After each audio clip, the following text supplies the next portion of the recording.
with Hi, I'm Eugene, host of the podcast For Business. On behalf of our team, I'd like to say thanks. Every month, we're able to impact thousands of lives all over the globe with relevant, impactful, and insightful guests. Some of them have even been featured on national television shows like ABC's Shark Tank and CNBC's The Profit. Our mission is simple: to journey with you on your road to achievement. To do that, I'd like to invite you to partner with us in our Share All promise. I promise to continually share for free without commercial interruption and unnecessary subscriptions. And I ask that you promise to share up in row. Now, Desiree, thanks for taking you when you got the idea for Unshrink It, or the epiphany that sweaters don't go in the dryer. Sadly, I was 28 when I realized that wool sweaters probably don't belong in the dryer ever. So you got to tell the experience. Was it an emergency, or did you just say, let's see if it works? Oh, it was negligence. When you're in graduate school, you're doing a million things at once. You're studying, you're on the phone, you're trying to do too much at once. And I literally just put all my clothes together in the same pile and thought they would all come out nice and beautiful and clean. And to my surprise, the wool sweaters came out a couple sizes too small. Oh, boy. Which is a little disconcerting, considering that when you're in grad school, you don't have money to replace wool sweaters. So I immediately started thinking, how can I rectify? In your timeout. Oh, you're welcome. So you got to tell me, how old were remedies that would fix it? And I fixed really well, and that was basically water and conditioner. And I fixed my sweater, went to class, and then proceeded to watch my sweater shrink back to a crop top in the middle of class at Harvard Business School, which is not appropriate. So I requested a jacket from a friend and then went home frustrated, but more importantly, determined to actually fix shrinkage in the laundry room. And that's what the idea for your business came from. So your business is Unshrink It. Talk about the process where you say, okay, I'm going to become a mad scientist, or what happened? I found one that I thought working at old, being the science behind things, and he proceeded to make a bunch of suggestions for things that could work. And as a team, we tested them out over a few months. So eventually you get a product and a business that's successful enough for you all to think about raising capital. Can you talk about that process where you decided to say, hey, we're going to bring on some new investors? Well, in many ways, the process was the decision to raise capital did not come for a while. So the $5,000 that Harvard gave us basically lasted us through all the initial R&D, as well as the legal protections to file a patent. And it got us through the summer in incorporating the business. It was only in the fall where we realized that the product actually had demands beyond our family members and friends, full textbooks and research firms in the DC and Boston area. Because that probably made your pitch a lot more appealing. How did, your experience with pitching venture capital firms and angel investors, how'd that help you when you got onto ABC's Shark Tank? Tremendously. By the time we went on Shark Tank, we had already done close to 50 pitches in front of VCs, angels, professors, friends who were going into private equity and venture capital. And more importantly, we had finished up our entire degree. So I literally had a diploma on the wall by the time I was filming at Shark Tank. So you felt as though you had the academic credentials behind you, but also a great deal of practice. Now, Shark Tank is a completely different animal, literally. The pressure of being on national television, the pressure of being in front of billionaires and multimillionaires, the pressure of knowing that you have anywhere from 30 minutes to 2 hours to make an impression about your product or your service, and they're going to judge you either very harshly or at least very critically about what you're doing. So you mean you went on the carpet for only that 12 minutes that they showed on the TV show? Oh, no. Nate and I were on that carpet for about 2 hours. So, do you at least get a bathroom break or something? I don't know. No. The thought is that they don't want you to be able to go and look at notes or to confer with one another. It's really supposed to be you in the pressure cooker. What do you do in a moment of intensity to really sell your product and to sell yourself? So you've made the pitch. You've made 50 pitches before you got to Shark Tank. You're standing on the carpet for 2 hours. Can you talk to us about not necessarily, what was going through what was going through your mind? What's the mentality and mindset that you had to have in order to really repel all the different things that they would ask about your business and make sure you knew your numbers? What's the mentality you had to prepare for? It's a great question. I will tell you that the best thing, that the mentality that served me best was, frankly, being exceptionally confident that I had a product that truly was worthwhile, that I myself was a person of integrity, and that our business, although not perfect to everyone, had a lot of strong qualities to it. So it's sense of confidence going in. And I will tell you, the first 5 minutes, you feel buffeted left and right. They're asking you question after question. They're overlapping. There's a sense of impatience because their time is valuable and they want to find out as much as possible about you and the product as quickly as possible. And I recall thinking, I'm going to flounder here if I don't get my bearings, because I can't answer every question, and I certainly can't answer overlapping questions. And so I told this to many people beforehand, and I'll just repeat it here, that I literally just stopped for a moment and thought to myself, well, if Mark, Kevin, and Damon ask a question at the same time, then why don't I listen for the questions, like truly breathe and listen, and pick the question that I feel most prepared to knock out the ballpark. Instead of trying to parse out who deserves to be answered first, answer the one I want. So there was a moment in which that literally happened, where 3 or 4 people asked the same question, and I happened to hear Kevin's question come out in a way that I thought we had prepared it well and it was going to make us look great. So I answered it, and he loved my answer.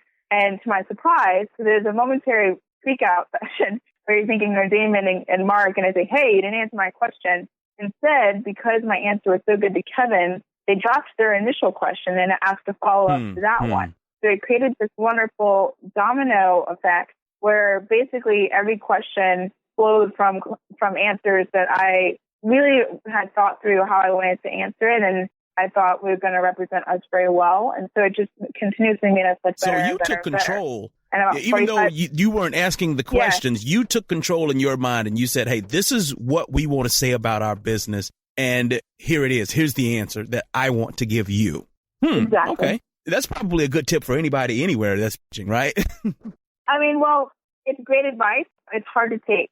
And I want to say, had Nate and I not practiced 15, 20 hours a week for almost 2 months on those questions, pausing and playing different Shark Tank segments and making ourselves answer questions as if we were the founders ourselves, of creating fake VC sessions where people grilled us for hours on end and we had to answer the questions. And if we didn't have that foundation of practice, I don't think I would have had the balls. Well, I don't have balls, but hey, you can say it. We're on the internet. It's okay.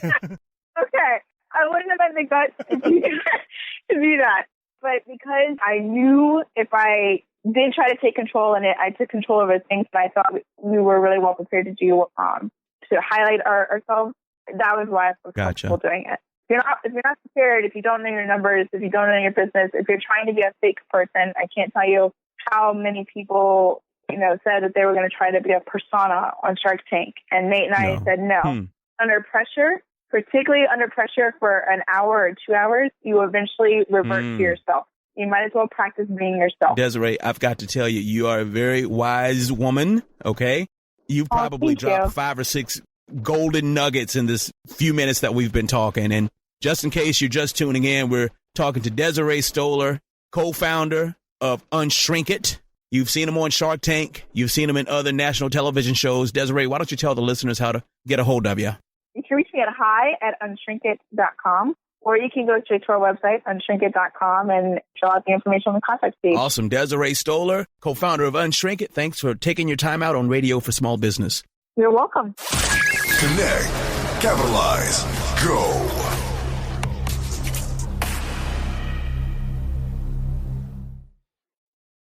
Hi, I'm Eugene Rowe, host of the podcast For Business.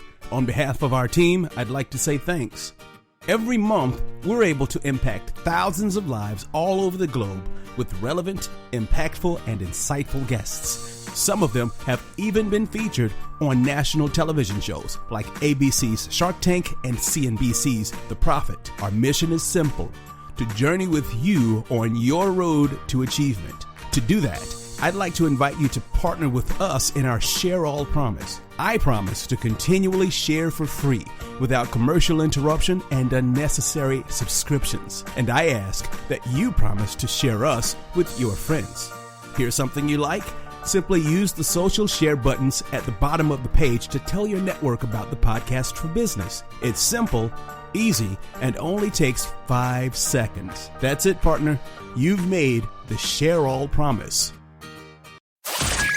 All new radio for small business.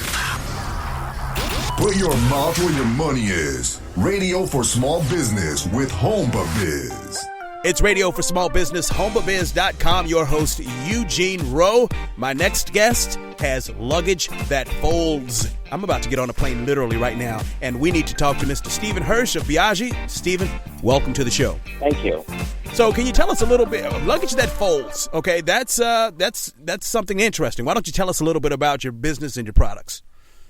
Yeah, so Biagi makes innovative travel products, not only luggage that folds, but other products that make travelers' lives simpler. But our core product, like you mentioned, is foldable luggage because, as you know, luggage takes up a lot of space in your home, and this is an issue that nobody really has dealt with before we came along. Basically, we make durable, lightweight luggage that you can fold up and store easily in a drawer, on a shelf, under a bed, things like that. And that makes sense. I literally have a whole corner full of luggage, and you can't fold it, you can't throw it under anything, and I've got a whole corner of one of my offices full with just empty luggage sacks. So that's a great idea. So thank you. What part of the world are you in, by the way? I live in New York. I know that eventually your business was able to get to the point where you were able to kind of start with raising capital and things like that, because I know some people have seen you on ABC's Shark Tank. Can you tell us about the journey to raising capital? Not necessarily the show, but the journey that you took to starting to raise capital. So my company is pretty much self-funded by me and my partners. We don't borrow. That's really not our business model. We invest in our own business. We sell inventory. Once in a while, we'll borrow it against purchase orders. If we get a big order from somebody, we might use a factor.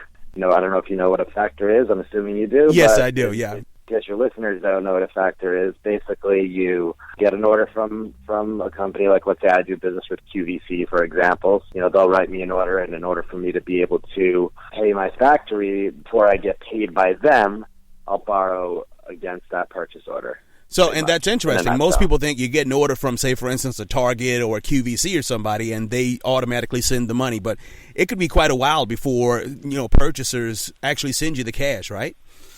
Yeah, it could be 60 days or even as much as 90 days. So when it comes to, I know you said you guys don't borrow necessarily. That's not your business model. There are probably a million people that would call you crazy. Tell us about the mindset or the thought process behind not borrowing against your company's assets. Every business is different, and I wouldn't knock somebody for borrowing money. Most companies do it.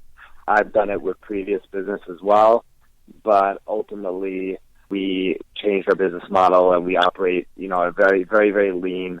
We reinvest basically, everything that we make, we reinvest into inventory, and ultimately it catches up, in a positive way. I mean, that's just the way we like to do it. Again, there's so many different business models that you could use. And you're able to sleep better at night, I'm guessing. Exactly. We're talking to Stephen Hirsch, owner of Biagi, on Radio for Small Business. Check it out on HomeBiz.com. Connect, capitalize, go. Stephen, we've already talked about the mindset of raising capital. We've even talked about what factors are when getting orders and things like that.